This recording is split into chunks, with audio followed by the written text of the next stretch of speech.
बिस्मिल्लाहिर्रहमानिर्रहीम। अस्सलाम वालेकुम। उम्मीद है आप लोग सारे ठीक होंगे। आज जो हमने डिस्कशन करनी है वो हमने डेडलॉक के ऊपर डिस्कशन करनी है। डेडलॉक हमने पहले भी काफ़ी दफ़ा डिस्कस कर लिया। आज हम डेडलॉक के अवॉइडेंस के एल्गोरिदम चेक करेंगे, पढ़ेंगे कि अवॉइडेंस के एल्गोरिदम जो हैं वो कैसे वर्क करते हैं, किस तरह हम डेडलॉक से अवॉइड कर सकते हैं। आपको याद होगा हमने डेडलॉक के बारे में पढ़ा था कि एक प्रोसेस रिक्वेस्ट कर रहा है दूसरे प्रोसेस की, और दूसरा वो जो प्रोसेस की दूसरे प्रोसेस की जिसकी वो रिक्वेस्ट कर रहा है वो रिसोर्स जो है किसी और के पास है।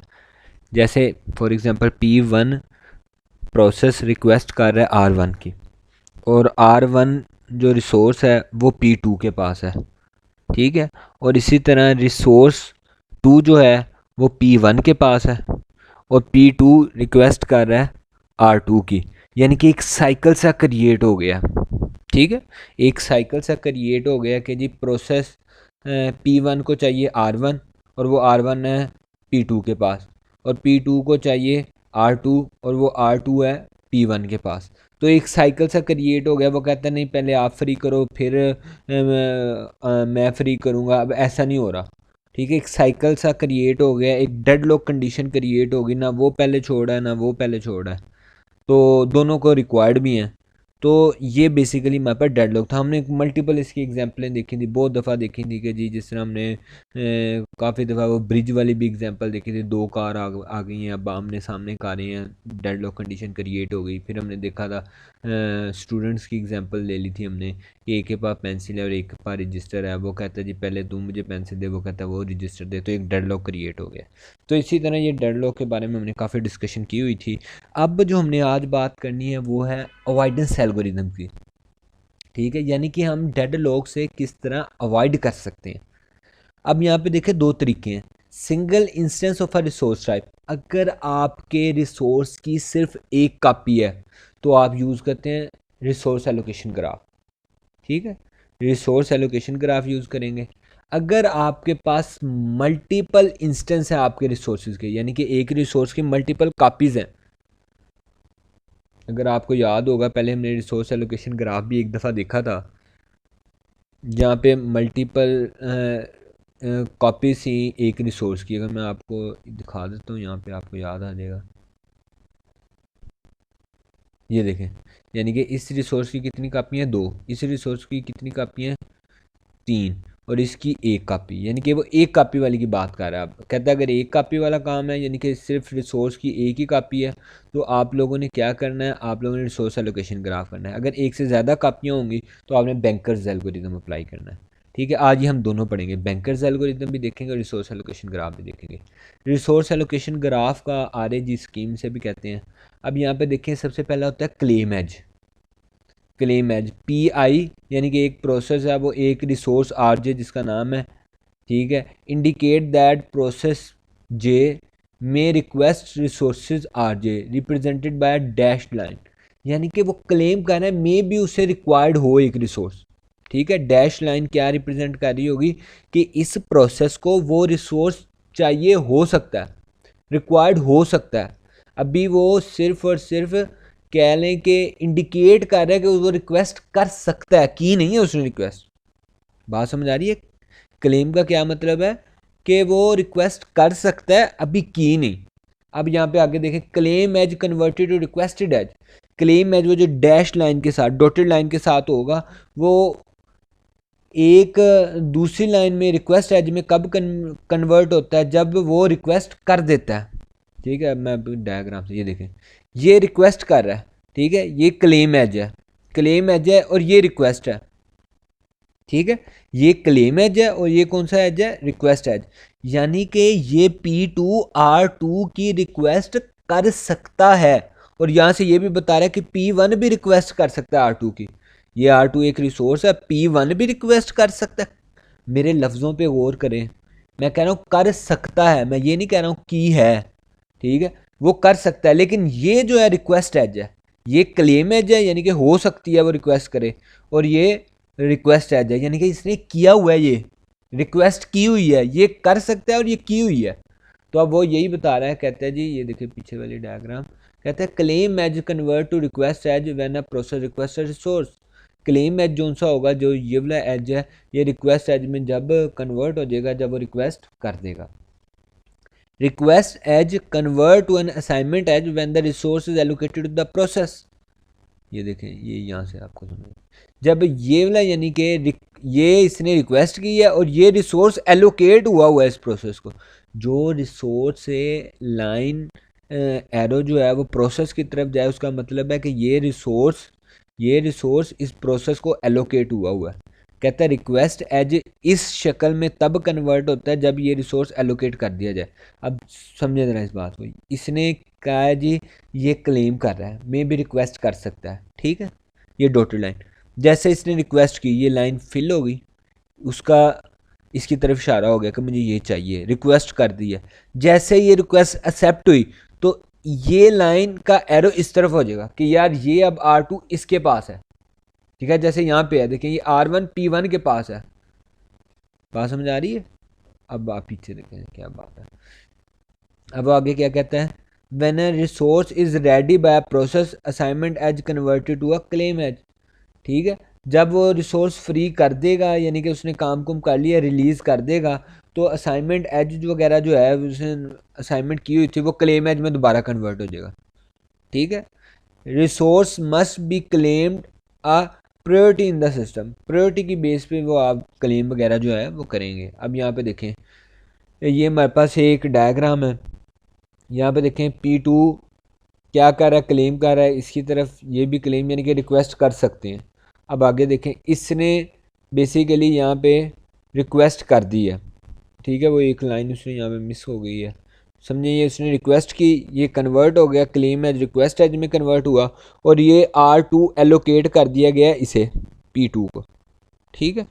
अब देखें आगे वो क्या कहता है, suppose that process PI request resource RJ, the request can be granted only if converted the request edge to an assignment edge does not result in the form of a cycle in the resource allocation graph। ये देखें, यानी कि कहता है जी इसने claim किया, इसने request की, ठीक है। इसने इधर पहले क्लेम किया था, फिर रिक्वेस्ट कर दी। अब वो कहता है कब हम एलोकेट करेंगे, ठीक है। कहता है तब हम एलोकेट करेंगे अगर साइकिल ना क्रिएट हो रहा हो। अब देखिए साइकिल नहीं क्रिएट हो रहा, डेडलॉक नहीं क्रिएट हो रहा, ठीक है। तो इस वजह से हम इसे एलोकेट कर देंगे। तो ये बेसिकली था हमारे पास रिसोर्स एलोकेशन ग्राफ।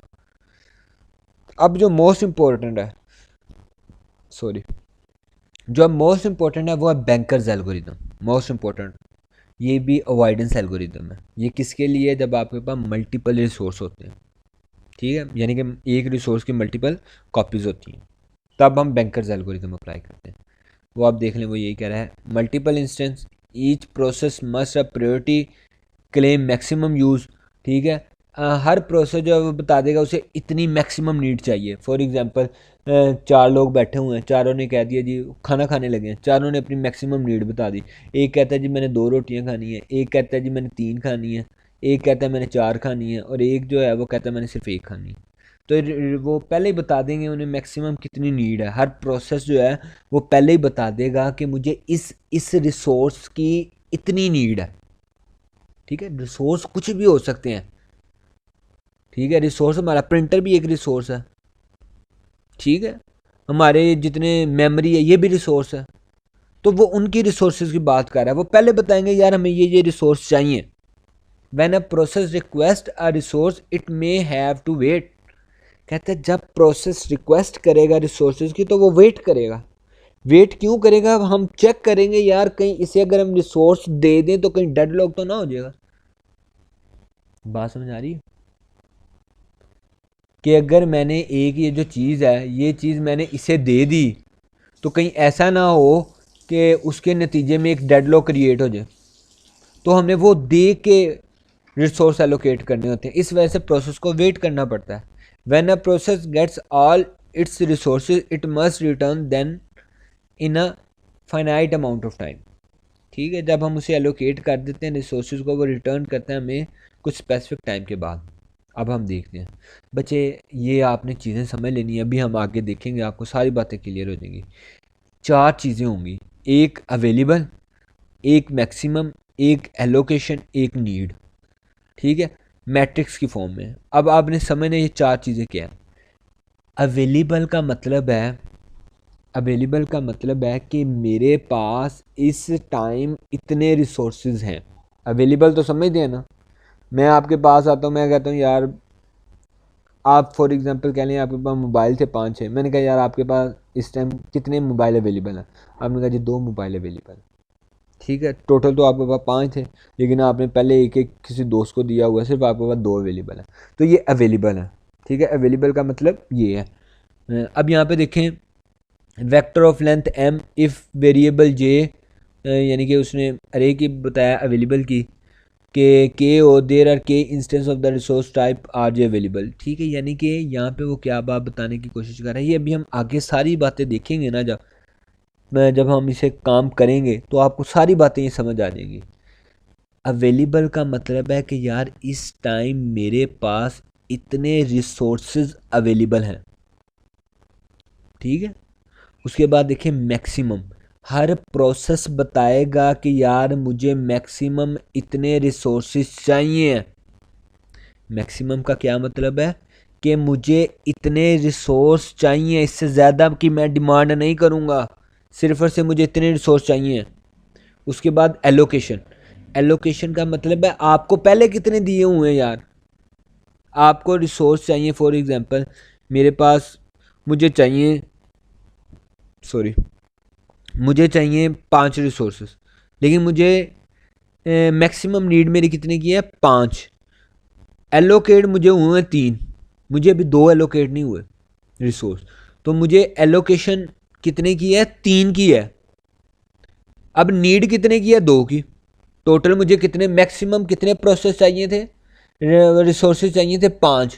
आप एग्जांपल से समझें, रिसोर्सेज टोटल मुझे चाहिए थे एक प्रोसेस को 5, उसे पहले ही मिले हुए थे 3।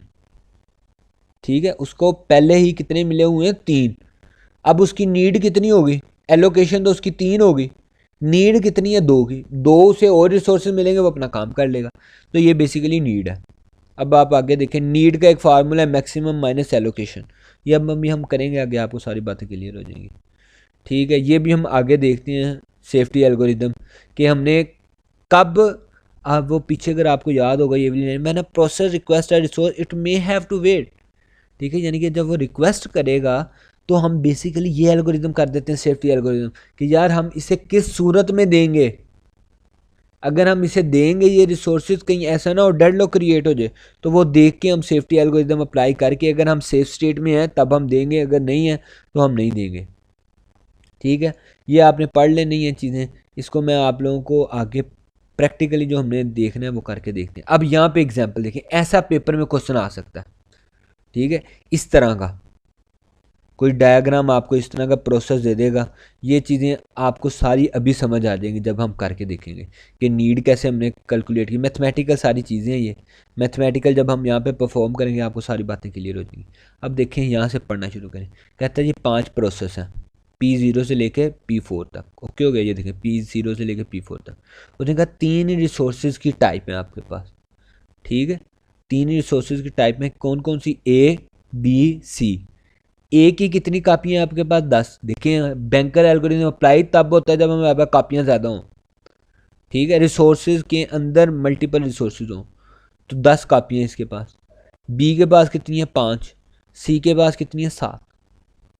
ठीक हो गया, इतनी बात तो क्लियर। ये क्वेश्चन आएगा इस तरह का कि इतने प्रोसेस हैं, इतने आपके पास रिसोर्सेज हैं, इतनी उनकी कापियाँ। ठीक है, अब उसने ये भी दिया होगा आपको P0 P1 P2, ये इस तरह का चाहे उन्हें बताया होगा मैक्सिमम किसको कितनी कितनी नीड है। P0 को कितने चाहिए, 7 5 3। P1 को कितना चाहिए, 3 2 2। P2 को 9 0 2। P3 को 2 2 2। P4 को 4 3 2। यानी कि अब समझिएगा इस बात को, P0 को चाहिए A रिसोर्सेज के 7 कापियाँ, P0 को B रिसोर्स की कितनी कापियाँ चाहिए, 5, और P0 को C रिसोर्स की कितनी कापियाँ चाहिए, 3। बात समझ आइए कि A B C क्या है कि इन रिसोर्सेज की कितनी कितनी कापियाँ इन्हें चाहिए, इन प्रोसेस को। अब P3 को कितनी कापियाँ चाहिए, ए की कितनी कापियाँ चाहिए? 2। बी की कितनी चाहिए? 2। सी की कितनी चाहिए? 2। ओके हो गया। अब आगे ये भी देगा एलोकेशन कि इन प्रोसेस को पहले कितने कितने रिसोर्सेज दिए गए हैं। बात समझ आ रही है कि इन प्रोसेस को पहले कितने कितने प्रोसेस दिए गए हैं। अब यहाँ पे देखें P0 को पहले कितने प्रोसेस ने दिए हैं। ए की कोई कापी नहीं दी, बी की एक कापी दी है और सी की कोई कापी नहीं दी, यानी कि 0 1 0। P1 को कितने मिले हैं? 200। ए की यानी कि 2 कापियाँ दी हुई हैं, एलोकेट किए हुए हैं, पहले ही दिए हुए हैं, ठीक है, एलोकेट किए हुए हैं। और बी की 0 है और सी की भी 0 है। अब आगे देखें इसी तरह P2 P3 P4 को, ठीक है। अब देखें, अब आपका काम शुरू होगा, एलोकेशन भी बता देगा, मैक्सिमम बता देगा। अब कई दफ़ा वो अवेलेबल नहीं देते, ठीक है। यहाँ पे तो देखें उसने दिया हुआ है 332 कि हमारे पास अवेलेबल इस टाइम कितने हैं, लेकिन अगर ना दे तो हम कैसे फाइंड आउट करेंगे? आप इन सब को जमा करें, ए को जमा करें पहले, 2 3 कितने हो गए? 5 और ये कितने हो गए? 7, ठीक है। 7 यानी कि पहले ही एलोकेट किए गए हैं। टोटल कितने थे? 10। तो 10 में से 7 निकाल दे, कितने आपके पास फ्री हैं? 3। बात समझ आइए। उसके बाद देखें बी को, बी के अंदर कितने हैं? 1 2, यानी कि 2 पहले ही एलोकेट है। टोटल कितने थे? 5। 5 में से 2 निकाल देंगे, कितने रह गए? 3। अवेलेबल फाइंड आउट करने का तरीका बता रहा हूँ। कई दफ़ा अवेलेबल नहीं दिया जाता, गिवन नहीं होता, हम खुद भी फाइंड आउट कर सकते हैं इस तरीके के साथ। अब सी को देखें, आपने मुझे बताना है, देखें ज़रा सी कितने एलोकेट हुए हुए हैं? 2 3 4 5, 5 एलोकेट हुए हुए हैं। टोटल कितने थे? 7। तो 7 में से 5 निकालने, कितने फ्री हो गए? 2। बात समझ आ गई है बच्चे? Very good. ये हो गया आपका। अब देखें 3 कॉलम हो गए। अवेलेबल का आप समझ आ गया कि यार हमारे पास ए की 3 कापियाँ पड़ी हैं, बी की भी 3 पड़ी हैं और सी की 2 कापियाँ पड़ी हैं। ये हमारे पास अवेलेबल है। वही जो हमने पीछे डेफिनेशन देखी थी अवेलेबल की, वो अवेलेबल है। मैक्सिमम यानी कि P0 को कितने मैक्सिमम चाहिए, ठीक है। इसे मैक्सिमम 7 ए की कापियाँ चाहिए, 5 बी की कापियाँ और सी की 3 कापियाँ चाहिए। और एलोकेशन क्या है कि इसको पहले कितने दिए हुए हैं हमने? 0 1 0। ओके हो गया, वेरी गुड। अब देखना है एक चीज रह गई, वो हमने जो पीछे चीज नीड फाइंड आउट करनी है हमने, नीड मैट्रिक्स बनाना है। अब नीड मैट्रिक्स ये देखिए हमने बनाया। नीड मैट्रिक्स कैसे बनता है? Maximum minus allocation. आपने प्रोसेस बना दिया P0 P1 P2 P4, resources बना दिए A B C। अब मैक्सिमम में से एलोकेशन फ्री कर देना, ठीक है। Maximum minus allocation. नीड का मतलब है या अब समझे जरा, नीड का मतलब है कि यार P0 को इतने रिसोर्सेज और चाहिए, ठीक है। मैक्सिमम इतने चाहिए थे लेकिन उसे मिले इतने गए हैं और उसकी ज़रूरत अभी इतनी है और उसे नीड है, ज़रूरत है उसकी, कितने और प्रोसेस मिलेंगे, रिसोर्स मिलेंगे तो वो काम करेगा। अब 7 में से -0 करें, 7 हो गया। 5 में से -1 करें, 4 हो गया। 3 में से 0 करें, क्या हो गया? 0। क्या आया? अब यहाँ पे देखें P0 7 4 3, ओके हो गया। अब इसी तरह आप P1 का फाइंड आउट करें, मैक्सिमम माइनस एलोकेशन। P1 का फाइंड आउट मैक्सिमम 3 - 2 1, 2 - 0 0, 2 - 0 0, 1 2 2। देखें, ये देखें 1 2 2, ओके हो गया। इसी तरह P2 P3 P4 का देख लेते हैं। चलें, मैक्सिमम माइनस एलोकेशन, 4 में से 0 गया 4, 3 में से 0 गया 3 और 3 में से 2 गए 1, तो कितना आया जी? 4 3 1। ये देखें 4 3 1, ये नीड मैट्रिक्स बन गया। ओके है बच्चे, आपने क्या कर लिया? नीड मैट्रिक्स बना लिया। अब आगे देखिए हमने क्या काम करना। अब मुझे पता लग गया कि यार इसे इतनी ज़रूरत है, मैंने नीड मैट्रिक्स लिख लिया इधर। यहाँ पे पहले क्या था? मैक्सिमम। मैंने मैक्सिमम को ख़त्म किया, यहाँ पे नीड मैट्रिक्स लिख दिया कि यार मैक्सिमम बेशक इतने चाहिए। मैंने वो माइनस कर लिया, मुझे पता लग गया कि इसे सिर्फ इतने चाहिए, ठीक है। अब इसे कितने चाहिए? इतने। अब आपके पास ये वर्क आप यहाँ पे लिख दें, अवेलेबल को हम वर्क लिख देते हैं कि अब हमारे पास वर्किंग में कितने फ्री पड़े हैं। अब यहाँ पे देखें आपके पास कितने हैं? 3 3 2। इसको ज़रूरत कितनी है 743। क्या आपके पास इतने अवेलेबल हैं जितनी इसकी ज़रूरत है? नहीं, इसकी ज़रूरत ज़्यादा है, इसकी नीड ज़्यादा है। इसको ए की कापियाँ चाहिए 7, लेकिन आपके पास तो ए की कापियाँ 3 पड़ी हैं। इसे बी की कापियाँ चाहिए 4, लेकिन आपके पास बी की कापियाँ 3 पड़ी हैं। चलें, ये तो इसकी कम है, लेकिन ए तो नहीं ना, यानी कि तीनों फुलफिल करेंगे तो तब भी देंगे हम रिसोर्स। या आप इस तरह देख लिया करें, बड़ी रकम कौन सी है, 743 बड़ी रकम है या 332 बड़ी रकम है? 743 बड़ी है, यानी कि इसकी नीड फुलफिल नहीं होगी।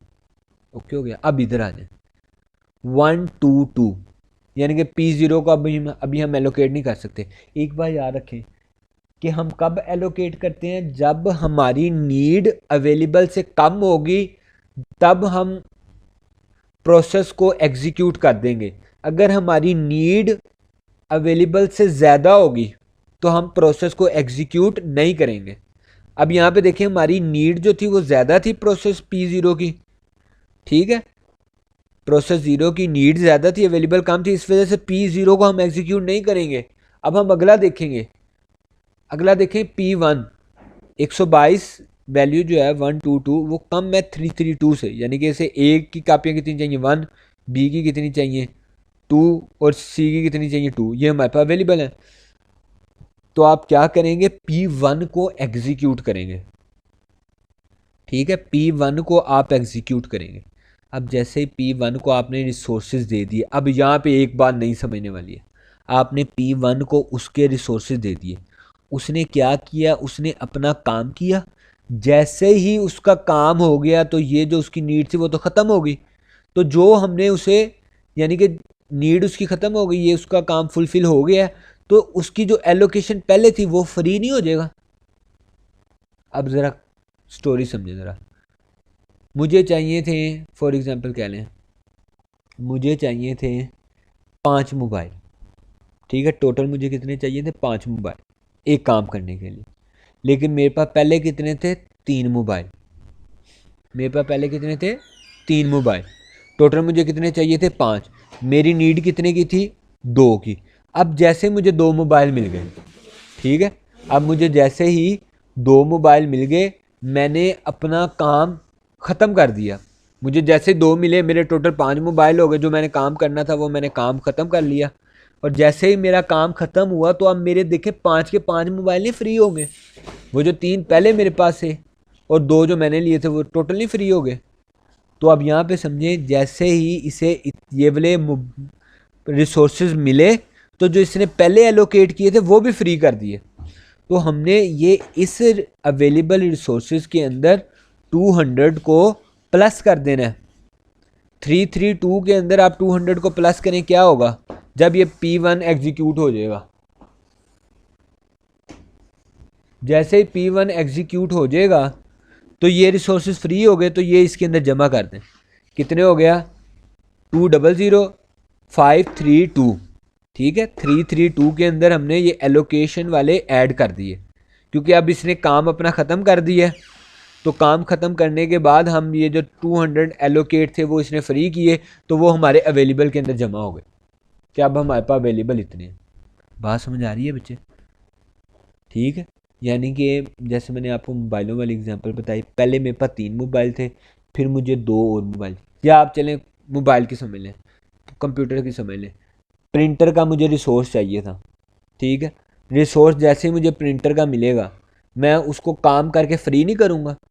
काम कर लिया मैंने, 2 पेज प्रिंट निकालने थे, प्रिंट निकाल लिए तो मैं उसे फ्री कर दूंगा ना, वो रिसोर्स तो दोबारा उनके पास वापस चला जाएगा। या अगर एक मैंने रिसोर्स पहले ऑक्यूपाई किया हुआ था, मेमोरी पहले ऑक्यूपाई की हुई थी, जैसे ही मैंने प्रिंट निकाल लिया, मैंने अपना काम पूरा कर लिया, वो जो मैंने मेमोरी पहले ऑक्यूपाई की हुई थी वो भी तो फ्री होगी। वही काम यहाँ पे हुआ है, यानी कि ये आपके पास 200 पहले एलोकेट थे, जैसे ही आपको ये मिले आपने ये 200 फ्री कर दिया, आपने अपना पूरा काम कर लिया, आपने पूरा काम करने के बाद ये फ्री कर दिया। तो 332 के अंदर आप 200 को ऐड कर देंगे, 532 आ गया। और आपका सेफ सीक्वेंस क्या है P1, यानी कि P1 को हमने पहले एग्जीक्यूट किया। अब आगे देखें, क्या P2 और ये P2 की नीड 600 है और ये फुलफिल हो रही है? नहीं। अब देखें P3 की देखें, P3 की वैल्यू कम थी, इसकी ज़्यादा थी। अब हमने फिर इस चीज़ को देखना है, यानी कि अवेलेबल अब हमारे पास ये हैं। अब ये नहीं हमने काउंट करने, क्योंकि 200 इसके अंदर ऐड हो गए हैं। अब अवेलेबल हमारे पास ये हैं इस टाइम, ठीक है। मैंने यानी कि आप एक सिंपल ये भी एग्जांपल ले लें, मैंने किसी को पहले पैसे दिए हुए थे, ठीक है, मैंने किसी को पहले पैसे उधार दिए हुए थे, ठीक है, एलोकेट किए हुए थे 10,000 रुपया, ठीक है। मेरे पास अभी मैंने, उसने मुझे वापस नहीं किए, ठीक है, उसने अभी मुझे पैसे वापस नहीं किए, पैसे उसी के पास थे, तो मेरे पास कितने थे, 2,000 रुपये। जैसे ही उसने मुझे वो मेरे 10,000 रुपया वापस किए, तो अब मेरे पास अवेलेबल कितने, 12,000 रुपये, ठीक है। मैं ये नहीं कहूँगा कि मेरे पास 2,000 है, अब मेरे पास 12,000 है। उसी तरह ये है कि पहले मेरे पास इतने थे, जैसे ही ये जो मैंने पहले दिए हुए थे, एलोकेट किए हुए थे, जैसे ये फ्री हुए तो मेरे पास अब इतने हो गए रिसोर्सेज। अब मैं कहूँगा मेरे पास अवेलेबल इतने रिसोर्सेज हैं। अब देखें, ये वाली वैल्यू जो है ये बड़ी है, ये छोटी है, तो हम इस P2 को एग्जीक्यूट नहीं कर सकते। P3 को देखें, P3 को एग्जीक्यूट कर सकते हैं, यस, P3 को हम एग्जीक्यूट कर सकते हैं, P3 को हम एग्जीक्यूट कर देंगे। ये देखें, एक मिनट, P3 को हमने ये एलोकेट किए। अब आपने मुझे बताना है, चलें P3 को हमने एग्जीक्यूट करना है तो क्या होगा। अब नए अवेलेबल हमारे पास कितने होंगे, सोचें ज़रा। ये मैंने इसे एलोकेट कर दिया, इसने अपने वर्किंग कर ली। अब P3 यहाँ पे ऐड हो गया सेव सीक्वेंस में, यानी कि हमने P3 को एग्जीक्यूट कर दिया। तो अब हमारे पास अवेलेबल रिसोर्सेज कितने होंगे, सोचें ज़रा। वेरी गुड, ये जो P3 ने हमारे ये रिसोर्सेज फ्री किए हैं 211, तो ये 211 इसके अंदर ऐड नहीं होने। अक्सर बच्चे जल्दी के अंदर ये गलती कर जाते हैं, वो एडिशन सब्ट्रैक्शन में गलती कर जाते हैं। तो आपने ये एलोकेशन वाले इसके अंदर ऐड करने होते हैं, नीड वाले नहीं ऐड करने। आपने जो पहले एलोकेट किए हुए वो इसके अंदर ऐड करने हैं। तो ऐड करें, 5 और 2 7 हो गया, 3 और 4, 3 और 1 4 हो गया, 2 और 1 3 हो गया। ये अब आगे देखें, 7 4 3, ओके हो गया बच्चे। अब हमारे पास कितने आ गए हैं, 7 4 3। अब ये रकम देखें, ये भी एग्जीक्यूट हो जाएगा। तो अब आगे हमारे पास 7 4 5 हो जाएगा, ठीक है। P4 को हमने एग्जीक्यूट कर लिया, P4 को एग्जीक्यूट किया तो हमारे पास 7 4 5 आ गया। उसके बाद आगे देखें, अब हमारे पास कौन कौन से रह गए, P2 रह गया और P0 रह गया, ठीक है। अवेलेबल रिसोर्स हमारे पास ये भी एग्जीक्यूट हो सकता है। तो हमने क्या किया, क्योंकि हमने एक दफ़ा ये लाइन ख़त्म कर दी, हम दोबारा यहाँ से शुरू हो जाएंगे, ठीक है। शुरू से पहले वाले को हम रिसोर्सेज दे सकते थे, हमने वो उसे रिसोर्सेज ऐड किए और उसने अपना सारा काम किया, और ये जो उसके एलोकेट थे वो फ्री हुए, वो हमने उसके अंदर ऐड कर दिए 7 4 5 के अंदर, 7 5 5 हो गए। फिर अब आगे कौन सा एग्जीक्यूट करेंगे, P2 को, ठीक है। P2 को एग्जीक्यूट कर देंगे, जो हमारे पास P2 के फ्री होंगे वो हम उसके अंदर ऐड कर देंगे, ठीक है। 3 2, तो हमारे पास टोटल अवेलेबल जितने थे वो उतने हो जाएंगे। टोटल हमारे पास कितने अवेलेबल थे, देखें 10 5 7, 10 5 7 हमारे पास आखिर में रिजल्ट आ जाएगा। देखिए 7 5 5 आ गए ना, ये वर्किंग हमारे पास। अब जैसे ही मैंने P1 को एग्जीक्यूट किया, P1 को, क्योंकि देखें अब इसकी नीड जो है वो थोड़ी है, बेसिकली हमारे पास अवेलेबल तो बहुत ज़्यादा है, तो हमने इसकी नीड फुलफ़िल की। अब ये सारी चीज़ें इसके अंदर ऐड हो जाएंगी, ठीक है। 2 यानी कि जो उसे एलोकेट थे वो फ्री हो गए, तो वो उसके अंदर ऐड हो जाएंगे हमारे रिसोर्सेज के अंदर। तो अब आगे देखें, वो कहता है फाइनल सेव सीक्वेंस हमारे पास ये आ गया, ठीक है। वो कहता है ये लाजमी नहीं है कि सिर्फ और सिर्फ यही यूनिक सीक्वेंस है, कि जी ये यूनिक सीक्वेंस है, इसके अलावा कोई सीक्वेंस नहीं हो सकता, इसके अलावा पॉसिबल सीक्वेंस ये भी हैं। इस तरीके से भी हम एग्जीक्यूट कर सकते हैं। बहुत ये भी हो सकता है कोई यूनिक हो, लेकिन कई जो से हमारे पास एग्जाम्पलें वगैरह आती हैं वो यूनिक नहीं होते। सेफ सीक्वेंस यानी कि यूनिक नहीं है कि जो सिर्फ और सिर्फ एक सीक्वेंस में ही होगा, उसके मल्टीपल सीक्वेंस भी हो सकते हैं। पॉसिबल सेफ सीक्वेंस मल्टीपल यानी कि एक प्रॉब्लम के हो सकते हैं। अब उसके बाद एक और चीज़ समझ लें, बस ये वाइंड अप करने लगा हूँ मैं लेक्चर को। अगर P1 रिक्वेस्ट कर देता 102 की, ठीक है, P1 ये जो प्रोसेस है हमारा, ये रिक्वेस्ट कर देता किसकी, 102 की, तो देखें क्या होता। 102 की नीड से कम में पहले देखें, पहले हमने ये देखना होता है। अगर P1 रिक्वेस्ट करे, देखें उसे चाहिए थे 122, उसने कहा जी 122 आप मुझे नहीं दे सकते, तो ऐसा करें आप मुझे 102 दे दें, इतने तो दे दें। हमने कहा चलें देख लेते हैं। अब वो चेक करना है हमने कि दें इसे कि ना दें। हमने देखा जी इसकी नीड से पहली बात कम है। देखें अगर उसकी नीड थी फॉर एग्जांपल 500 लेकिन वो डिमांड कर रहा है 600 की, तो फिर नहीं हम उसे देंगे कि उसकी नीड से ज़्यादा उसे क्यों दें हम रिसोर्सेज।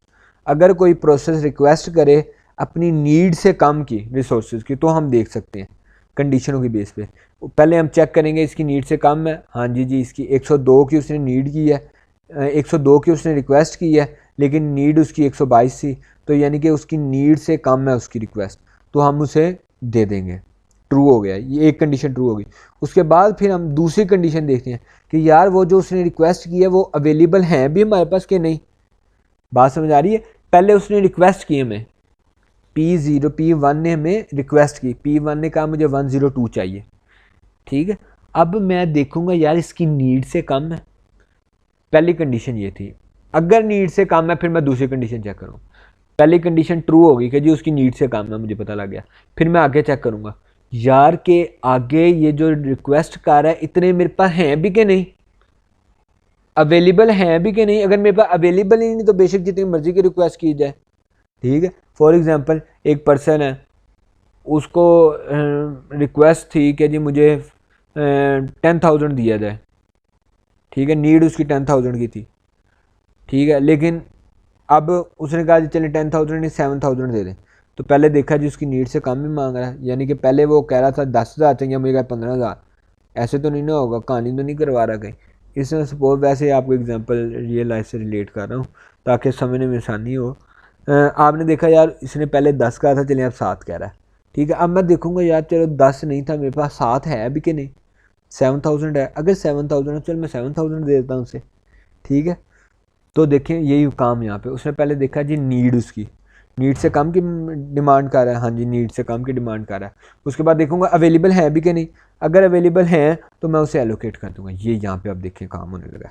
मैंने क्या किया, वो जो उसने डिमांड की 102 की, वो 102 मैंने उसे एलोकेट कर दिए। ये देखें पहले 200 था, 102 मैंने इसके अंदर ऐड किए तो 302 एलोकेट हो गए। नीड अब इसकी कम हो गई, नीड 20 की होगी, यहाँ से हमारे पास अवेलेबल कम हो गए। बात समझ आइए बच्चे। अवेलेबल क्यों कम हो गए, क्योंकि हमने उसे पहले एलोकेट कर दिया, क्योंकि उसने रिक्वेस्ट की हमने उसे एलोकेट कर दिए। अब हम वही काम करेंगे बैंकर्स एल्गोरिथम, ठीक है, वही वाला काम शुरू कर दें। पहले देखें ये एग्जीक्यूट हो सकता है, नहीं हो सकता क्योंकि ये बड़ी रकम है ये छोटी रकम है। फिर देखें कौन एग्जीक्यूट होता है, P1 को एग्जीक्यूट करें और जो ये रिलीज़ करेगा एलोकेशन वाले फ्री करेगा वो उसके अंदर ऐड कर दें, ठीक है। अब मैं इसके ऊपर नहीं डिटेल डिस्कशन करूँगा, आपको मे भी समझ आ गया होगा, ठीक है। ये सारा आपने देख लेना क्योंकि लेक्चर लेंथी होता जा रहा है। अब देखें एक और, ये उसने बताया कि जी ये सेफ सीक्वेंस होगा। अब वो एक और बात बताता है, कहता है can a request for 020 by P0 be granted. कहता है इस तरह का क्वेश्चन आ सकता है कि जी वो कहता है जी ये हमारे पास सारा ग्राफ है, क्या P0 इसकी रिक्वेस्ट कर सकता है और हम उसे ग्रांट करेंगे कि नहीं, ये पूछ सकता है। तो ग्रांट करने के लिए हम दो ही वाले ऑप्शन देखेंगे। पहले उसकी नीड से कम है, देखें P0 की बात कर रहा है, P0 ये रहा, उसकी नीड से तो बहुत कम है, उसकी नीड 743 थी लेकिन उसने कितने की है 020 की, ठीक है, नीड से कम है, ट्रू हो गया। फिर हम देखेंगे यार हमारे पास जो अवेलेबल थे उससे कम है, ये देखें अवेलेबल हमारे पास कितने 332, अवेलेबल से कम है, यस कम है। अब हम इसे एलोकेट कर देंगे, ठीक है, हम इसे ग्रांट कर देंगे, इसकी एलोकेशन में बढ़ा देंगे। ये देखें इसकी एलोकेशन अब 030 होगी क्योंकि इसने रिक्वेस्ट की थी 020 की, ठीक है बच्चे। अब फिर वही वाला हम बैंकर्स एल्गोरिथम अप्लाई कर देंगे, कौन सी बड़ी रकम है उसे देखें, ये बड़ी रकम है 723 और ये छोटी रकम है, ये नहीं एग्जीक्यूट होगा। ये वाली देखें 122, ये छोटी रकम है, ये छोटी रकम है, ये बड़ी रकम है। तो अब क्या होगा कि हम इसे एलोकेट कर देंगे, P1 एग्जीक्यूट हो जाएगा और ये जो 200 है ये फ्री करेगा तो हम इसके अंदर ये ऐड कर देंगे, ये देखें, ठीक है। तो इस तरह हम काम जो है वो कर सकते हैं। उसने यहाँ पे देखें सबसे पहले P3 को एग्जीक्यूट कर दिया, उसने कहा जी P3 को आप एग्जीक्यूट करवा लें, ठीक है। जैसे हमने बताया सेफ सीक्वेंस मल्टीपल हो सकते हैं, लाजमी नहीं कि एक ही सेफ सीक्वेंस हो। हमारे पास देखें अवेलेबल थे, हम चाहते हैं तो इसे भी एग्जीक्यूट करवा सकते हैं, P1 को भी एग्जीक्यूट करवा सकते हैं। इसे तो हम नहीं एग्जीक्यूट करवा सकते थे लेकिन हम इसे भी एग्जीक्यूट करवा सकते हैं क्योंकि सेफ सीक्वेंस मैंने आपको पहले बताया है कि हरफ आखिर नहीं है, कि आप कहें कि जी स्लाइड में ये है तो सिर्फ यही होना है, नहीं। अगर आपकी लॉजिक ठीक है, आप सही तरीके से कर रहे हैं, प्रोसेस आगे पीछे हो जाए, कोई मसला नहीं, बट डेड लॉक नहीं होना चाहिए। ठीक है, यहाँ पे देखें उसने P3 को पहले एग्जीक्यूट कर दिया, उसने P1 को नहीं एग्जीक्यूट किया, हालांकि ये अवेलेबल था हमारे पास। ठीक है, तो आप ये काम कर सकते हैं। अब देखें ये हमारे पास एक सेफ सीक्वेंस क्रिएट हो जाएगा। आगे ये आपकी असाइनमेंट है। ठीक है, P4 की आपने P4 रिक्वेस्ट करेगा 330 की, तो ये आपने खुद करनी है और ये आपने करके मुझे सबमिट करवानी है। आज का लेक्चर थोड़ा सा लेंथी है, तो कोई बात नहीं, कल का लेक्चर जो नेक्स्ट लेक्चर होगा वो मैं छोटा बना दूंगा। Thank you so much. अल्लाह हाफिज़।